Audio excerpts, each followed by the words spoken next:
Welcome to the Slop Farm. Enjoy the video. You begin by confirming the keyboard app and version.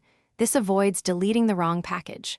Once done, back up any custom layouts or themes to cloud or local storage so you can restore them if needed. Next, go to Settings and temporarily remove the keyboard from active input methods. This prevents the system from blocking theme removal.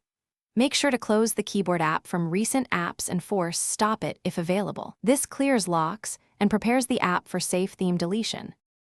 You now open the Keyboard Apps Theme Manager or, on Android, a File Manager to reach the app folder. Once there, select the specific theme and choose Delete. Confirm removal when prompted, because some systems require explicit confirmation. After that, inspect the app's folders for residual files, delete any leftover theme assets. If the theme still shows, clear the app cache and, if necessary, app data to remove references. This step forces the keyboard to rebuild its theme index without the removed asset. You finish by re-enabling the keyboard as an input method and testing its default appearance in a text field to confirm successful deletion. If the interface is unstable or missing keys, reinstall the keyboard app or restore your backup files. That restores functionality without the unwanted theme. If the deleted theme reappears, reboot the device and repeat the cache wipe. This clears persistent references. One key troubleshooting tip.